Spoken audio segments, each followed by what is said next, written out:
self-portrait of Christ. It's a very, frontal portrait, very somber, and is calling for attention of devotion. But it's a portrait of a man, he is 28 years old. So it seems, because of the way he's depicting himself as the Christ, that there's an excessive pride to it. And, his physical appearance is articulated in a really high amount of detail, like the hair, the facial hair, like every hair is in really, really like deep detail. And so we're wondering, the viewer is wondering, is he depicting himself as the image of Christ, or is he depicting that humans resemble man in the image of God? So during this time, we also have to remember that artists always did not have access to models. So this is when the self-portrait became very, very important, because if they didn't have anyone else to look at, they could look at themselves in the mirror. So if he was, really interested in the image of Christ, really interested in portraying hair, so often they would use themselves as models, to work, to refine their artistic skills. All right, so we're going to talk about the Reformation and the arts. So two important reformers were Desiderius Erasmus in Holland and Martin Luther in Germany. So increased literacy and widespread use of printing press allowed many Europeans to enter religious debates, and years of political strife gave impact, gave impact and had a grave impact on artists. And there was a mass destruction of works, particularly religious works. So there was a dissatisfaction with the financial corruption and the lavish lifestyles of the clergy in the Catholic faith. So as I talked about, there was two important reformers. So Desiderius Aramis of Rotterdam in Holland, and he worked to reform the Catholic Church from within. And then Martin Luther really broke with it. So the Reformation started in 1517, and he had the 95 Thesis, which called for reform. So this included concerns for self-indulgence of the Catholic clergy, worshiping of relics, which was against the Word of God. The Bible was the authority.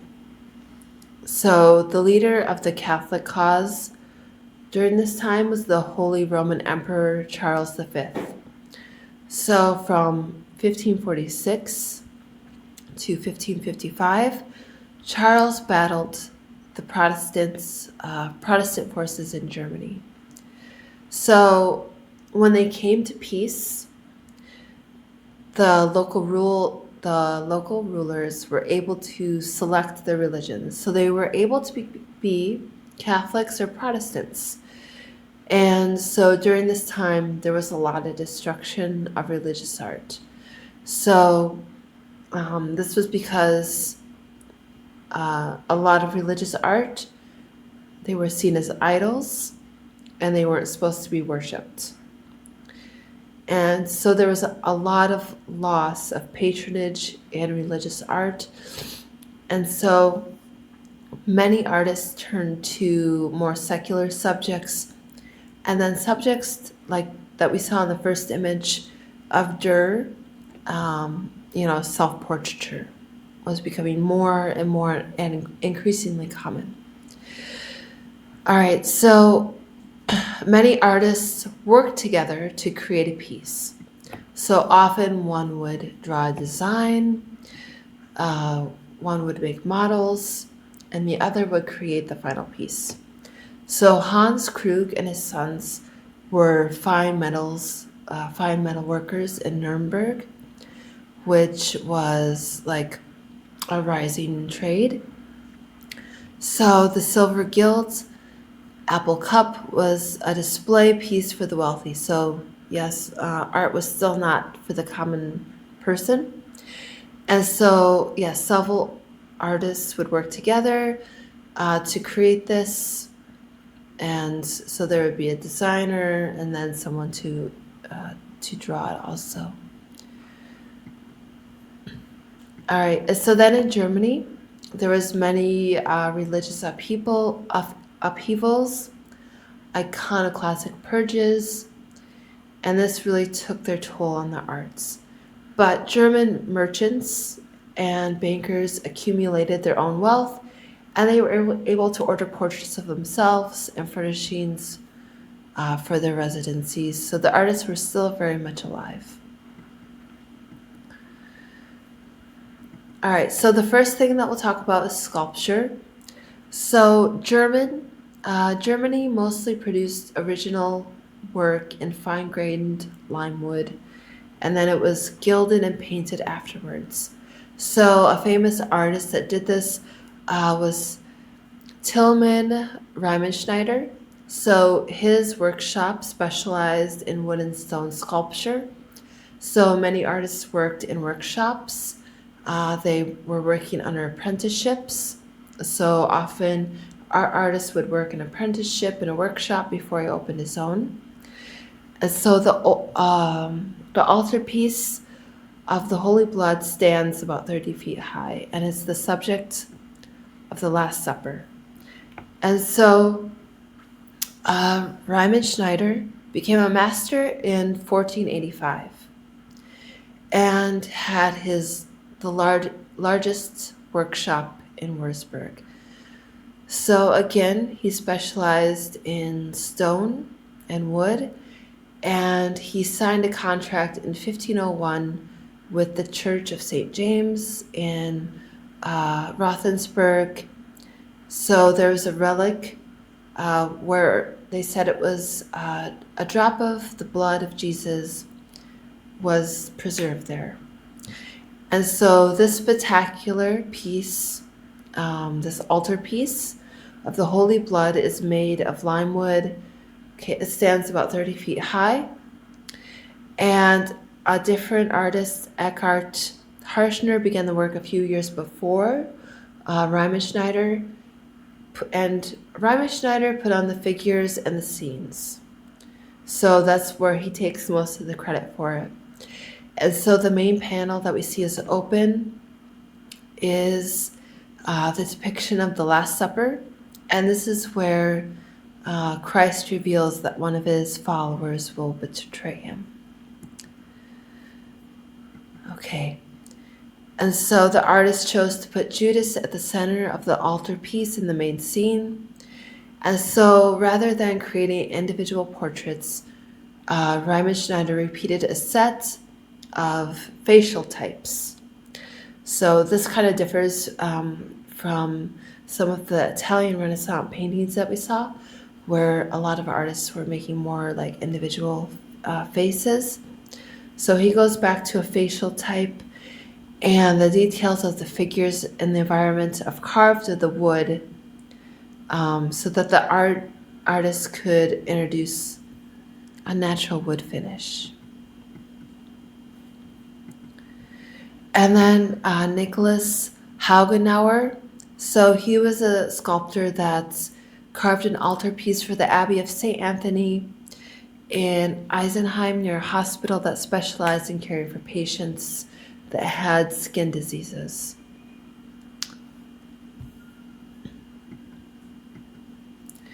All right, so here in this Paideia, Jesus and the apostles bless the altar. So the host and the patients of the hospital. So the flesh in this altarpiece, in this Predella, was painted very lifelike, but most of the rest of the piece was made to show off the craftsmanship of the metalwork. All right, and so he was the foremost artist of the German Renaissance. So he made his home in Nuremberg, and he was very prominent and well-known citizen where he lived. So this city was a center of business and culture, and very active with humanists and artists. So Durer studied many trades. So this included like the designing of stained glass, painting, woodcut. So woodcut we see as a graphic arts during this time, and goldworking. So he traveled a lot, and Italy was one of his tours, and so this had a really big impact on his work.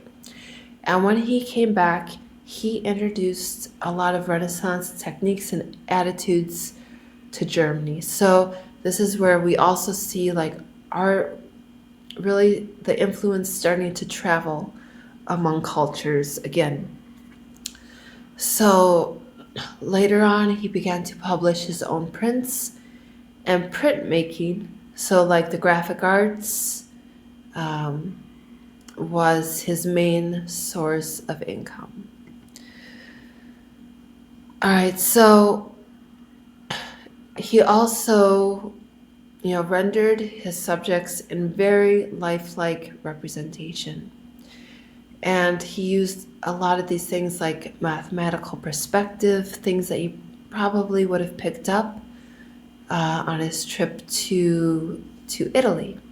So in contrast to other artists like Matthias Grunwald, continue painting more with medieval mysticism and emotional spirituality. So there was a lot of duality in the paintings that were happening in Germany during this time. All right, so Matthias Grunwald is best known for his work with shutters attached to the Isenheim altarpiece above, or that we'll look at. And on weekdays, the scene of the crucifixion and the lamination were viewable, and the tortured body of Jesus was covered in horrific details. So as you can see here, there's there's less idealism happening in the piece. So there, you can see the blood, the cuts.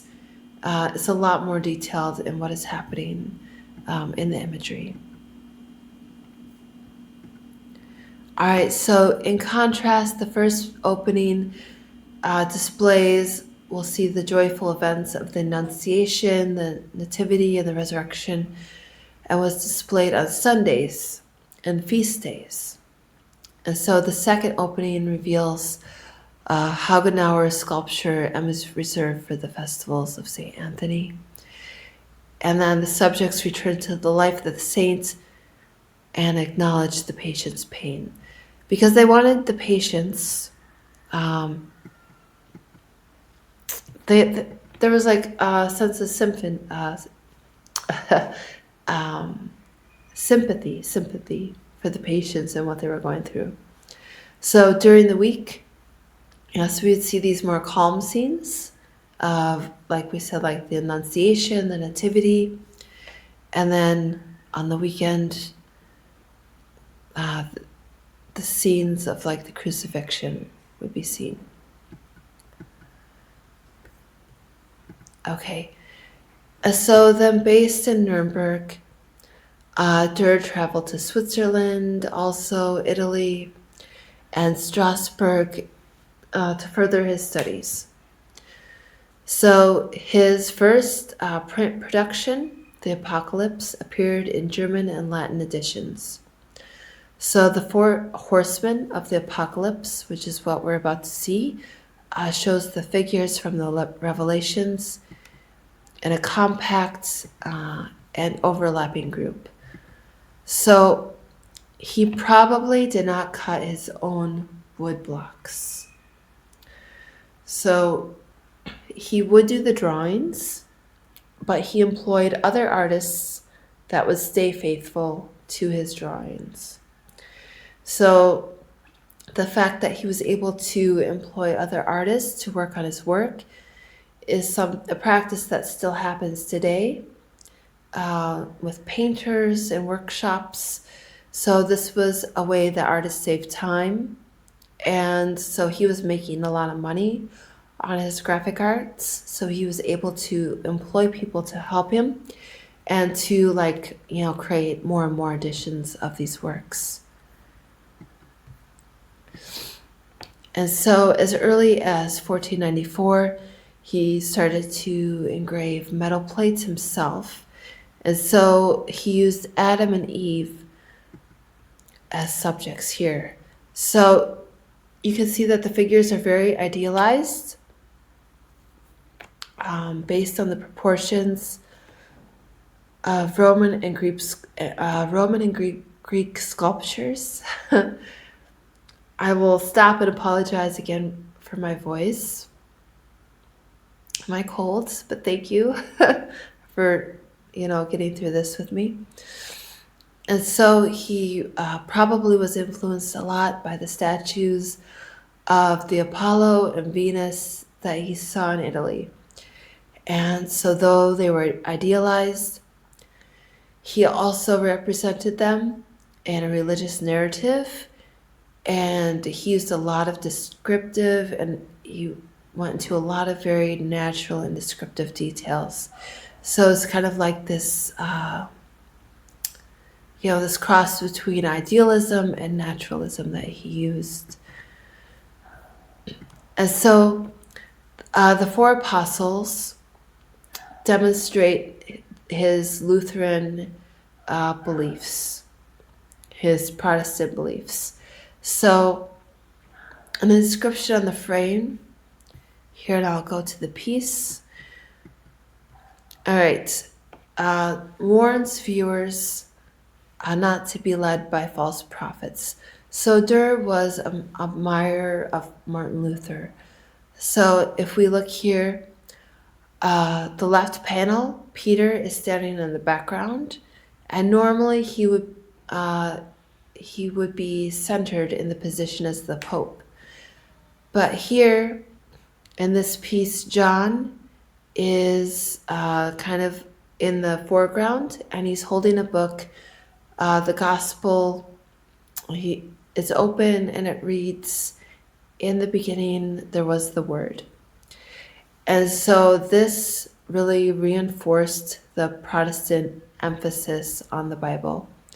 So, and then on the right panel, there's Mark, and he's standing right behind Paul. He was also an apostle that was very admired by the Protestants. And again, there's a very long inscription around the frame that warns viewers not to be misled by false prophets and to go by the New Testament. And so this painting can really represent what we consider the beginning of Protestant art. All right, so Cranach, Baldung, and Altdorfer.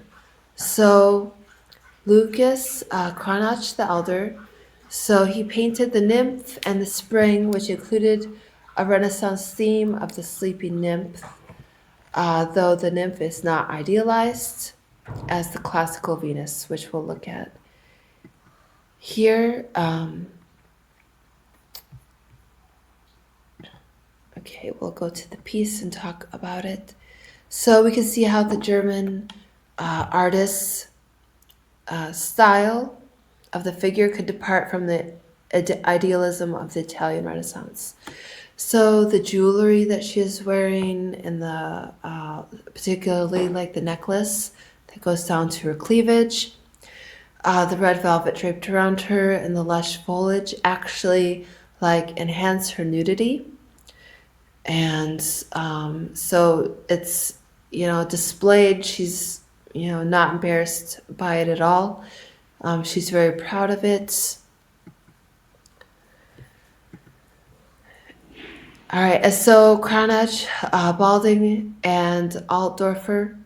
So Hans Balding Green is known for his unique visualizations of women. So the death of the matron juxtaposes sensuality with mortality and the attraction of repulsion. All right, so we see here in this painting, like the nude flesh is very gray. It looks like the life is being sucked out of her. And it goes by the title, The Death and the Matron. So they're standing on a grave site, and she is being kissed by death.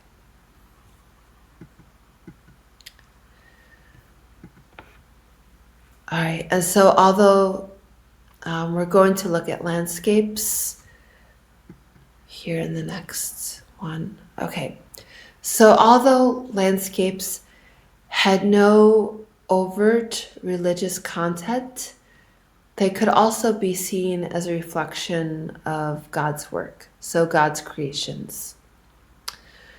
So Albrecht Altdorfer's Danube landscape of 1525 is a masterful example of the early Renaissance fascination with natural landscapes.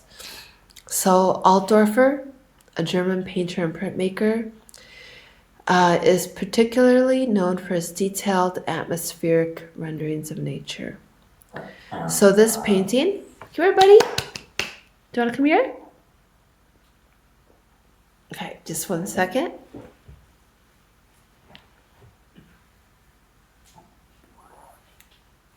All right. All right. So, let's see. Where was I? So his paintings feature a sweeping view of the Danube River, along with towering mountains, very lush forests, and wide, expansive skies.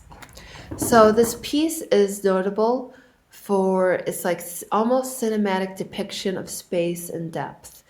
So this was very advanced for its time. So his use of light and shadow enhance the three-dimensionality of the landscape.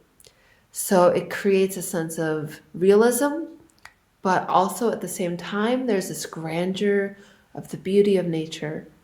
So this painting is often discussed in the context of the Northern Renaissance focus on highly detailed and nature-centric art that contrasts more human-centered subjects of the Italian Renaissance. So Altdorfer's work in this piece, it reflects like this very deep appreciation for the natural world, and it suggests an awe and respect towards it. All right, so in France, so the reformer John Calvin fled from France to establish theocratic states in Geneva. So political factions favoring the Catholics fought those favoring the Huguenots, and Catherine de' Medicis failed to balance the swearing states. So Henry VI ruled with Catholicism, but established tolerance of the Protestants. So they were trying to tolerate each other with the Edict of Nantes in 1598. All right, so the art in its context, so the castles of ladies. The chateau of the Loire River was built and restored by the patronage of the women. So its owners included Catherine Briconnet, Diane de Poitiers, and Catherine de' Medici, and Madame Dupin. So it was used as a hospital in World War I, as an escape route for the Free France in World War II.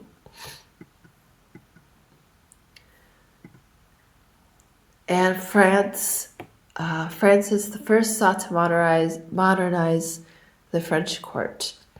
So he supported Italian inspired Renaissance French art and architecture. And actually, he knew Leonardo da Vinci and served him after moving to France in 1516. All right, so a French Renaissance under Francis I. So Jean Clout, he found favor as a portrait painter. So Jean Clout's Francis I, so his depiction of Francis I. So it took him about 5 years to paint. It is a very detailed portrait of the French king. So it showcases his very refined, courtly appearance. So it was painted both with oil and tempera. So first it was probably painted with tempera because tempera base, remember, is of egg. So that was probably used more as an underpainting, an egg, and then the oil would have been painted on top of that. So it is possible to use two mediums at the same time. So for example, many artists today use acrylic and oil, but if you were to use like oil paints under acrylic or oil paint under tempera, you would have a lot of cracking of the work. So the tempera is probably underneath. So the high detail, the glossiness, the richness comes from the oil paint.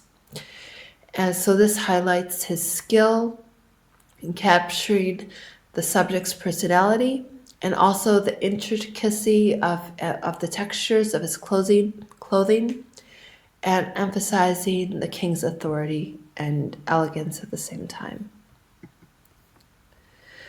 All right, so royal residencies. So the chateau of Chenonceau. I need to take like a French pronunciation course. So my Italian isn't too bad. And my Spanish isn't too bad, but French is quite lacking. So I'm like ripping apart these names horribly. And even Google Translate cannot help me with this. So architects, they were quick to introduce and Italianate decoration to otherwise Gothic buildings. So Thomas Boyer demolished the old castle and left only the tower. So although not originally built as a royal residence, the chateau was soon belonged to Francis I after its completion. All right, so there's a lot of historical significance. So often it's called the Chateau des Dames, and so it's often associated with many influential women in French history, including Catherine de' Medici and Diane de Poitiers. So they greatly influenced and impacted the design and expansion. So it's a very unique architecture. So the chateau is renowned for its stunning bridge that spans the river Cher, making it the only chateau in France to be built over water. And it had a dual ownership. So after Diane de Poitiers, who had commissioned the chateau, was transferred to Catherine de' Medici after her husband's death. So this created a rivalry between the two women and that had influenced the chateau's transformation. So it had a very innovative design. The chateau was expanded from its original structure with additions such as a grand gallery over the river, which became a symbol of Renaissance architecture and is now a key feature of the building that really makes it stand out. So, and then again, during World War II, it was used as a hospital, and its location near the Vichy governments and German occupied zones made it very significant during the wartime efforts. So it also included as a crossing point for refugees. So the chateau houses a fine collection of Renaissance work and tapestries, and so it still offers us a glimpse into the grandeur and the wealth of the French monarchy. All right, so the royal residencies, so the Fontainebleau, so Rosso Florentino and Francesco Prima Tizio worked to decorate the medieval hunting lodge at Fontainebleau. So stucco nymphs were spiraling postures or playful and erotic interior elements in this work was established Italianate tradition of manners and painting and interior design. So I believe I posted also a short video on mannerism in the last week too, if you didn't have a chance to watch it. All right, so looking here at the stucco wall painting of the chamber of the Duchess of Étampes in the Chateau of Fontainebleau. So the artist and style, Primaticcio, an Italian painter and architect, played a significant role in introducing the manner style to France. So very elongated forms, idealized a sense of realism, but very elegant. So his stucco and wall paintings in the Chateau of Fontainebleau reflect the rich ornamental qualities of the style. So again, with elongated figures and complex compositions. So the Duchess of Étampes. So the chamber was commissioned for Anne de Peselu de Hailey and the Duchess of Étampes, so a mistress of King Francis I. So this personal connection of the French court added political and romantic significance to the room's design. So there was also a very romantic aspect to it. So iconography, the wall paintings in the chamber are filled with mythological and allegorical imagery. So it blends classical references with the tastes of the French Renaissance. So they depict gods and goddesses, mythological figures, which reflects the era's fascination with ancient culture and symbolism. And so it integrates stucco. So Primaticcio was known for his innovative use of stucco to create elaborate reliefs that frame the wall paintings. And so this technique enhanced the visual drama and depth of the space, that relief, and it blended painting and sculpture seamlessly. So it's like a painting, so it's like a wall piece, but like in 3D relief. And so Fontainebleau's artistic hub. So the chateau was a major center of Renaissance art and architecture. So artists like Primaticcio worked alongside French craftsmen, so to transform the palace into a symbol of royal power and elegance. So the renovation and the influence represents a period of heavy renovation at Fontainebleau. So many of the rooms became decorated under the patronage of King Francis I. And so it had this, the fusion of the Italian and the French contributed to its very unique identity. But it had a very aesthetic harmony. So the paintings and the stuccos in the room were very harmonious and immersive.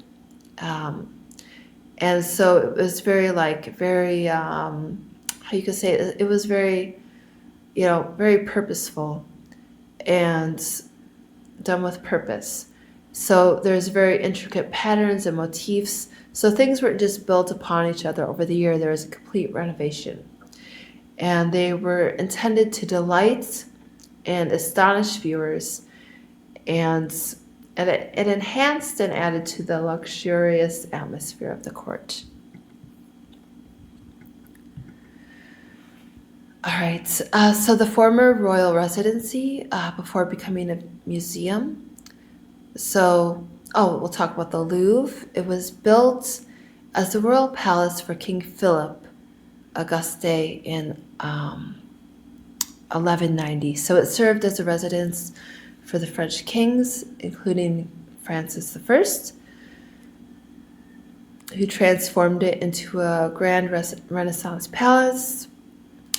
And it wasn't until the French Revolution in 1793 that it was opened as a museum. So the kings moved to the capital of Paris, gave birth to the style of French classicism.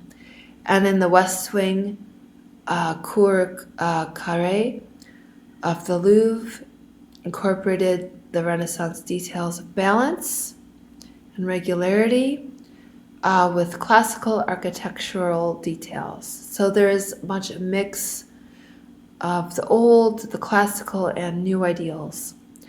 And so Italian Loggia mixes with the French, like more flamboyant, luxurious style.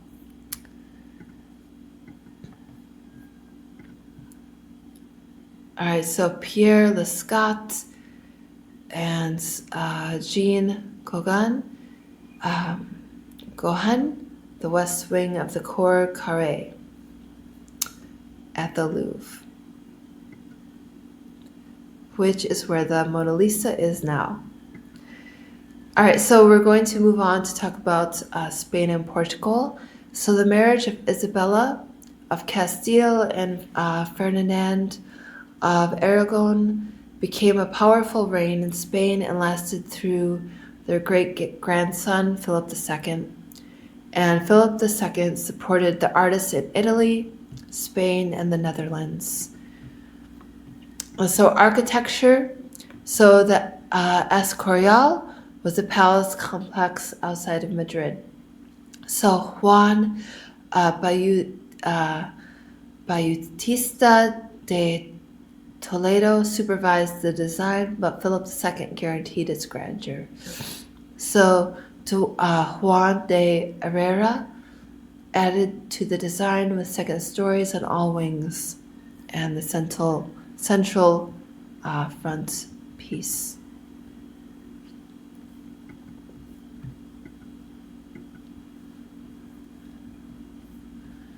Okay, so, okay.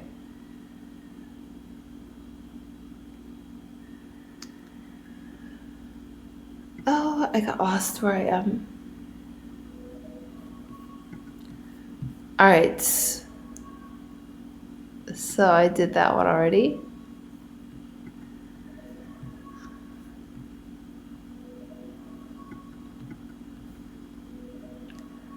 Okay, so here we go. This is where I want to be.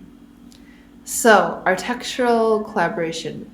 So, Juan Bautista de Toledo and Herrera worked together to design and build the monumental monastery of El Escorial in Spain. So, while Toledo initiated the project in the late 16th century, Herrera completed it after Toledo's death.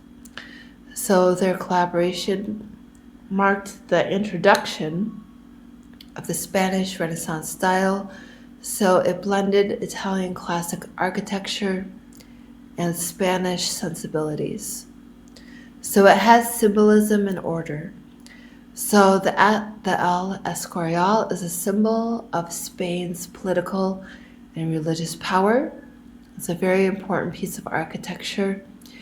It was designed as both a royal palace and monastery, and the layout of the El Escorial, it kind of reflects, you could see it, very strict order and discipline of the Spanish monarchy. So it has this grid-like design that was inspired by ideals of classical architecture. And so there's a representation of harmony, order, and the divine. And then additionally, the monastery's shape is said to resemble a grill. So this symbolizes St. Lawrence, whose feast day coincided with the project's commencement. So this further adds to its spiritual and symbolic significance. And so then the west window from the church and the convent of Christ Tomar is unexpected, detailing the Church of the Knight of Christ. So Diego de Arruda worked in the Manolan style, carving every detail associated with the city. So the Amilleri sphere, a complex celestial globe, was a symbol of the era. And so here we're looking at the Diogo de Arruda west window in the church in the convent of Christ Tomar in Portugal. And so painting, so Domingos Theotocolyptos was the most famous painter at the end of the 16th century. So he was nicknamed El Greco. And we could see why. So he joined the circle of humanist scholars after failing to gain a position in the court. So that was kind of like his second go-to. The burial of Count Orgaz captures the miraculous ascent of Orgaz into heaven, and it utilizes Manner's composition. So Mannerism was becoming big. So here is El Greco burial of the Counts Orgaz in the Church of Santo Tomé in Toledo, Spain. And then going back to the Netherlands, widespread iconoclasm swept the Netherlands from 1566 to 1567, followed by the battle for independence. So Antwerp developed into a thriving art center because of artists seeking patronage outside of the church, and graphic arts became a very important medium during this time. And so they were still painting for the aristocratic and noble patrons. And so taste widely varied between among the wealthy. And so artists, more like individual styles of artists, started to emerge. And so we're going to look at Bosch, who was a very important artist during this time. And so he captured these very imaginative visions, and some considered him like a very early, like surrealist artist in some ways. And Jan Gossert composed Italianate works. So I want to focus on Bosch. He had these very superb colorist techniques and technicians, and he created very unsettling paintings like that of the Earthly Delights. So the format of Earthly Delights, which was commissioned by an aristocrat for his Brussels townhouse. So this conforms to a long tradition of church altar pieces. All right, so it's in a triptych format. And so it's a triptych, meaning it has the 3 panels, right? And the outer panel shows, okay, my dog's finding her spot on the couch. So the outer panel shows a muted, almost like apocalyptic scene of Earth, while the inner panels, when opened, reveal a vibrant and very surreal depiction of paradise. So human indulgence, chaotic scenes of sinful behavior, And so the stark contrast emphasizes the moral and theological themes present in the work. So we see surreal and symbolic imagery. So his painting is very famous for its bizarre and dreamlike imagery. So that's kind of why he's considered like a very early, like surrealist, which was actually not really a movement until modern times. But he filled it with strange creatures, fantastical landscapes, and symbolic references. So we look at the central panel, and it is representing these very earthly pleasures and indulgences, and they're often interpreted as warning against sin. So the right panel shows hell and the consequences of indulgence and vice. And so the meaning of the painting is supposed to still remain open to interpretation. And some scholars suggesting that explores just the complexities of human nature, temptation, and also divine judgments. So we see it as like a super famous work of the Northern Renaissance. And it's very, very easy to find lots of information on this painter. I believe he has his own art museum too. And so the left wing represents, Adam and Eve under the watchful eye of the owl. Again, the center, human revelers and huge fruits. The right panel, torture and darkness. And then also theorists believe that the fountain may be like an alchemal marriage chamber. Okay, so painting for aristocratic and noble patrons. So Bosch, he was conforming to the tradition of the triptych altarpieces, and he painted a Chrysal picture, which is done in grays and black and white. So that was on the reverse side of the wings. So Chrysal is a painting technique that's often used as an underpainting. And so the tiny crowned figure of God, of the Creator, hovers in the bubble to the side of the floating sphere. And so we also see the choice as the triptych as being kind of ironic because it was, made for a patronage's home. And so Jean Gossart utilized a romanticizing style. So this is evident in St. Luke's drawing of the Virgin Mary. So subjects like Mary the Christ appear in a blaze of golden sunlight, as seen here. It's done with oil on panel.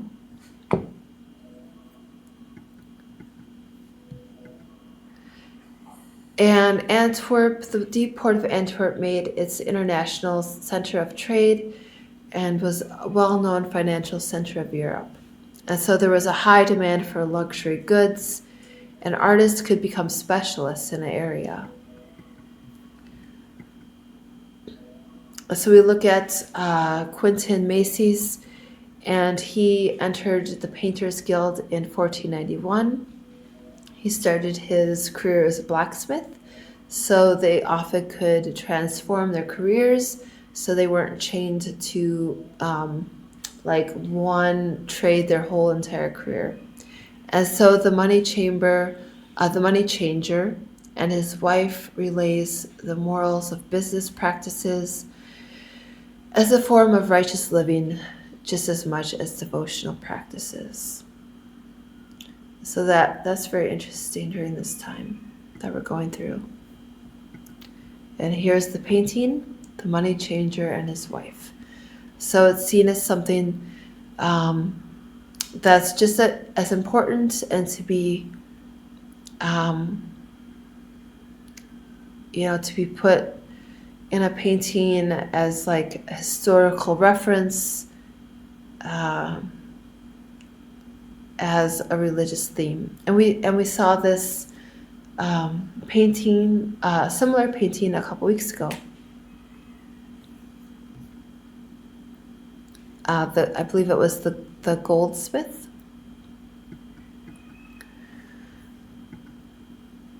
All right, so Katerina van Hemesen. So she learned to paint from from her father, and she had her own very quiet style. And so we'll look at her self-portrait. She made one of the earliest self-portraits of a female artist. So her style is considered one of the earliest self-portraits painted by female artists in European history. So she painted it when she was about 20 years old, and this marks kind of like a very bold assertion of her identity as both an artist and a woman in the era. So often female artists were overlooked. They were not really able to travel. They were not considered to have this luxury of time to paint, because often their time was spent, even if they were wealthy, overlooking the house, seeing to other things. And the painting was seen as kind of like a very frivolous activity for women, or like maybe a pastime of indulgence rather than a serious career that men would have. So it's very innovative in its perspective. So what makes this self-portrait particularly unusual is the way she positions herself in the painting. So unlike traditional self-portraits, where artists typically display themselves much more introspective or in a profile view, Van Hemesen includes herself like actively painting herself in the portrait. So she not only showcases her skill, but she's positioning herself as part of the creative process. So she's showcasing her skill, like what she can do in a painting to portray herself, but also what she's doing, her process. So she's creating this blurred line between the artist and the subject, and emphasizing her role in the artistic world.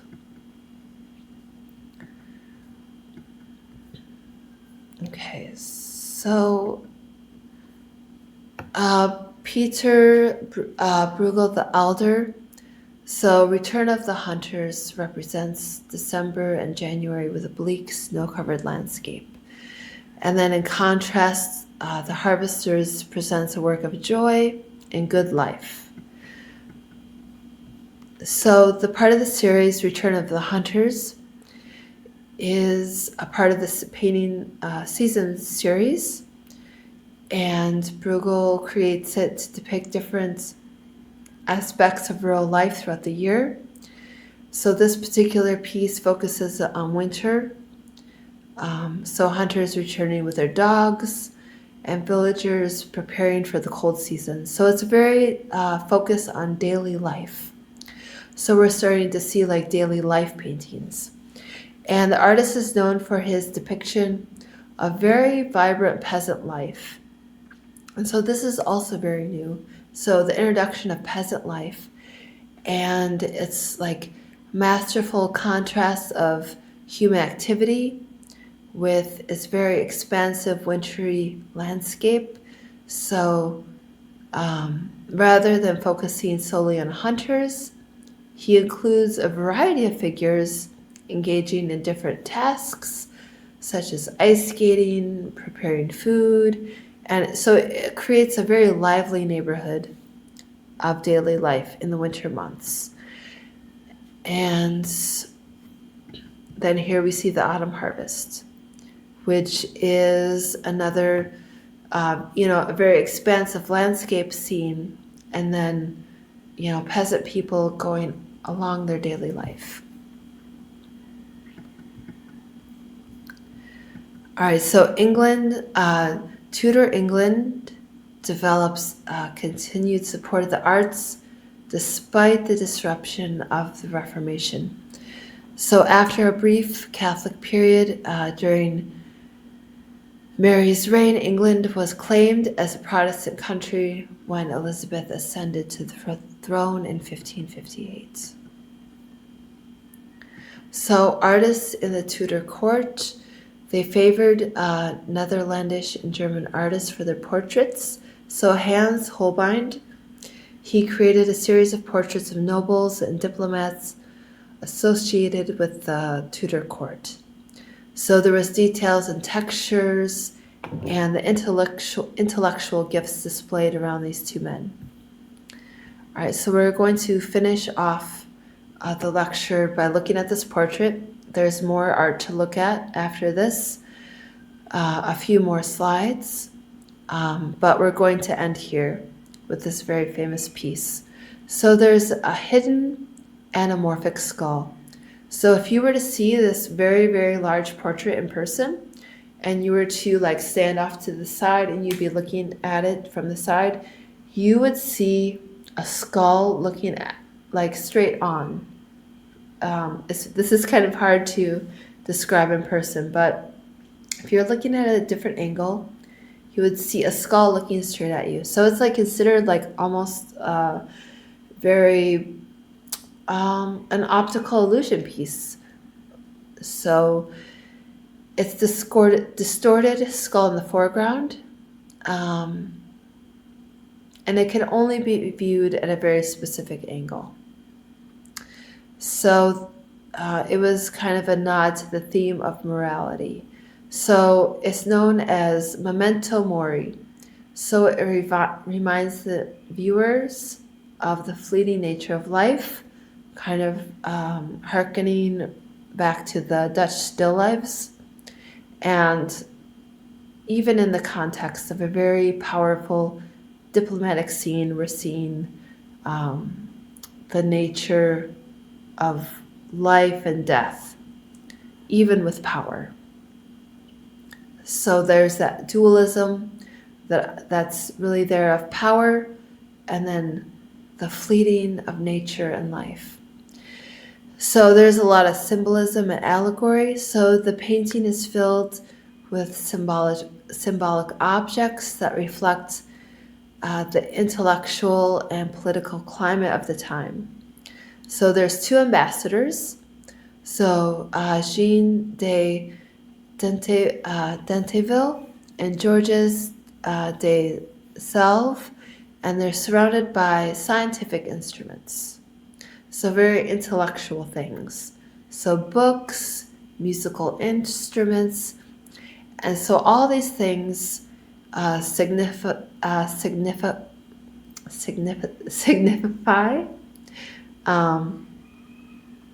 So my cold is getting the best of me, which means it's time to stop.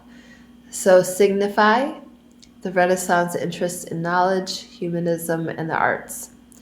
And so also the inclusion of the globe and the lute also highlights the diplomat's role and what the powerful people can do to spread culture and ideas.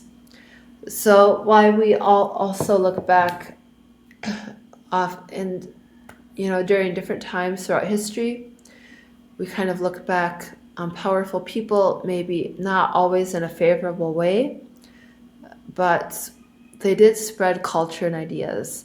Perhaps the thing is like that they had the influence and they had the say over what kind of culture and ideas were spread. And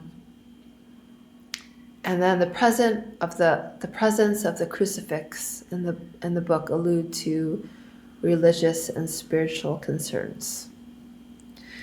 All right, so you can go on to look more at. There's a few more slides to go, but yes, my voice is really giving out, and I feel like I covered most of what I wanted to cover. So we looked at a lot more slides, metalwork, um, sculpture, architecture, painting during the Northern Renaissance. And Durer, very, very important figure during this time. And also Bosch. Next week, we will cover more, a little bit going into the paper, and maybe reflect on the discussion from this week. And so also the quiz, I forgot to talk about the quiz, which is, I'm going to have that up for 2 weeks. So it covers this chapter and the last chapter. I just have it up for longer because I know, like, you do have one attempt at it. And so with like busy life, you might need a lot more time. So you'll have, the weekend, of course, to work on it. It's an open book. Tests, all the answers should be in the book. So the first half of the quiz really covers the last chapter, and the second part of the quiz really covers this chapter. And I believe I covered all the quiz questions in this slideshow. But if you have trouble accessing the quiz or any questions about anything, just feel free to email me. I try to get back right away. Sometimes a couple of the emails get lost with all of the notifications coming through and other emails that I get, but I promise I try to get back to you as soon as that I can. But otherwise, I hope you have a really good week, and I will see you again next week. All right, goodbye.